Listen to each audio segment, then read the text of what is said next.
We've talked a lot about the diet and specific foods that you're eating and the whole continuum of carbohydrates.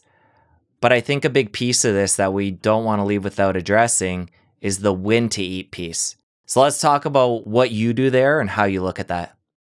Yeah. So again, what we're trying to do is mimic our ancestors for the last 3.5 million years ago, before 15,000 years. How did they eat? Did they eat 3 meals a day with snacks in between? Obviously not, right? But the big food manufacturers want you to think that 3 meals with snacks in between is the proper human diet. But quickly you're like, that was impossible. There's no way they did that. Probably what they did, from the anthropological evidence that we have, is they ate once a day, twice a day, maybe once every other day, depending on how tight the food situation was. And they fasted for the rest of those hours of the day. And so many people try to start their health improvement journey with intermittent fasting. But if you're still eating a high carb diet, that's going to suck really, really bad. That's going to be very, very hard to stick to. It's going to feel like semi-starvation. It's going to feel like calorie restriction. But if you start first by eating plenty of healthy animal fat and healthy animal protein, it becomes very easy to do some degree of intermittent fasting. In many cases, you forget to eat because you're just not hungry. And so the reason all this matters for weight loss is because of something called hyperinsulinemia, which is very, very common. Probably if you lined up every adult human in the United States and check their insulin level, they're going to have some degree, probably 80, 90% are going to have some degree of hyperinsulinemia. But doctors don't check that. You don't know to check that. So you don't know. You're blind to that. And when you start to lower the carbohydrate intake, your insulin level starts to return back to normal.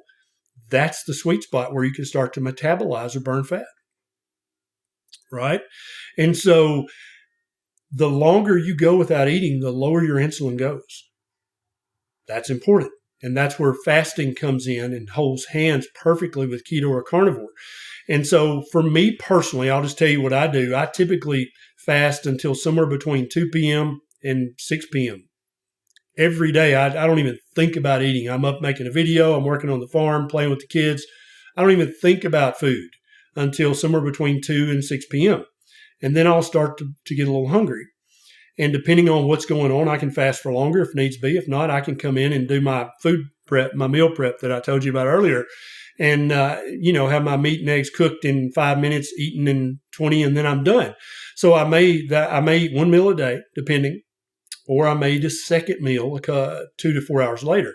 And so my feasting window, and I call it a feasting window because I don't want you to portion control. I don't want you to calorie restrict. I want you to eat until you're comfortably full in those 1 or 2 meals a day. That's usually somewhere between 2 and 6 hours. And that it depends on family, social, other things. But on average, it's 2 to 6 hours a day is my feasting window, which leaves me with a fasting window of 22 to 18 to 22 hours. That's just my life. Gives me much more time to do stuff. I don't have to take snacks with me when I go out on the farm and work, or when I'm traveling. I never eat in airports. I never eat on airplanes. I don't need to, because I'm eating enough healthy animal fat and healthy animal protein that I'm satiated. I can fast if I need to. And at 2:30, I definitely still have stored body fat. So I'm in no danger of starving to death, right? I've got enough stored fat that if something happened and I couldn't eat for 7 days, I'd be perfectly safe and fine. As long as I had some water to drink and some salt and minerals, I could not eat for 7 days. Now, I don't do extended fasting. Some people love that, but I don't do that as a rule for me. It's just not necessary. I'm happy with where I'm at. But if I were still much more overweight than I wanted to be, I would start to do a 2-day fast once a week, or a 3-day fast every second week, or a 7-day fast once a month. I would implement that if I still were not happy where I'm at body fat percentage wise. And for many people, they enjoy that and they get mental health benefits from doing those longer fasts. And I'm a huge proponent of those. I think fasting is part of a proper human diet, is not eating all day long every day.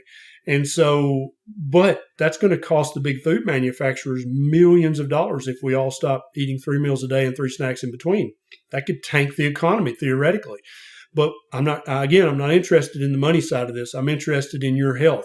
And so I think for most people, if they'll start by lowering the carbohydrates, the fasting will naturally follow, and you won't even have to really try. And so I recommend fasting. It's one of the principles of a proper human diet. And I didn't mention it earlier, but That's because I don't think it should come initially. I think it should come after a few weeks or a few months on a diet that's full of enough fat and enough protein that your hunger hormones are calmed down, your satiety hormones are triggered, and your fasting insulin level has returned back down to low normal. Then it's much easier to fast. You don't even really think about it. Sometimes it's even accidental. If you enjoyed that clip, press here for the full episode. I'll see you over there. I know that you've tried. I know that you've really put in the effort, but you were given the wrong information. If you want good health until being very, very, very old, you need to eat this way.